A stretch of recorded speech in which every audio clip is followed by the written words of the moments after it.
நான் எடுத்துக்கொண்ட தலைப்பு மண். மண் மீது வாழும் மனிதனை கேளும், மண் மீது வாழும் மனிதனை கேளும். புவி மண்ணே உன் உடலானதே, புவி மண்ணே உன் உடலானதே. மண் உயிர்கள் உன் உணவானதே, மண் உயிர்கள் அனைத்தும் உன் உணவானதே. மனிதா மண்ணே உன் வாழ்வானது, மனிதா மண்ணே உன் வாழ்வானது. காற்று நீரும் வெப்பம் அணுக்கள் நிலமானது, காற்று நீரும் வெப்பம் அணுக்கள் நிலமானது. மனிதா கடவுளும் தெய்வங்களும் கல்மண் சிலையானது, மனிதா கடவுளும் தெய்வங்களும் கல்மண் சிலையானது. வீடு கட்டும் மனிதனுக்கும் கல்மண் தேவையே, வீடு கட்டும் மனிதனுக்கு கல்மண் தேவையே. மனிதா வீடு இருக்கும் நிலமே புவி மண்ணே, மனிதா வீடு இருக்கும் நிலமே புவி மண்ணே. இறந்து போன மனிதனும் புதைக்கப்படுகிறான், இறந்து போன மனிதனும் புதைக்கப்படுகிறான்.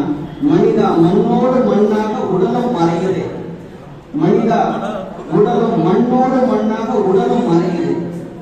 மடிந்து போன தாவரங்கள் விலங்குகளும், மடிந்து போன தாவரங்கள் விலங்குகளும் மனிதா மண்ணோடு மண்ணாக புவியில் மறைகின்றது.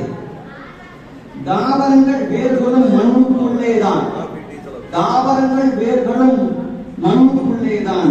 புவி விலங்குகள் வாழ்வதும் மண்ணின் மேலேதான். விதைகளும் முளைப்பதும் மண்ணினால் தான், விதைகள் முளைப்பதும் மண்ணினால் தான். புவி கடல் ஆறு குளம் இறப்பதும் மண்ணின் மேலேதான். உயர்ந்து நிற்கும் மலையும்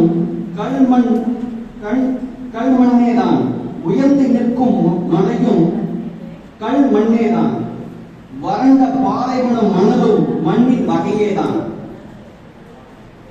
தங்கம் வைரம் வெள்ளி மண்ணுக்குள்ளேதான், புவி தங்கம் வைரம் வெள்ளி மண்ணுக்குள்ளேதான்.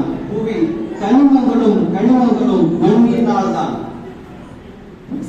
புவி மண்ணே மனிதனை வாழ வைப்பதே, புவி மண்ணே மனிதனை வாழ வைப்பது. மனிதா புவி மண்ணே மனிதனை மறைய வைக்கிறது, புவி மண்ணே மனிதனை வாழ வைக்கிறது. மனிதா புவி மண்ணே மனிதனை மறைய வைக்கிறது, புவி மண்ணே மனிதனை மதிக்க வைக்கிறது, புவி மண்ணே மனிதனை மதிக்க வைக்கிறது. மனிதா புவி மண்ணே மனிதனாக வாழுகின்றது, புவி மண்ணை மனிதனாக வாழுகின்றதை வாய்ப்பு.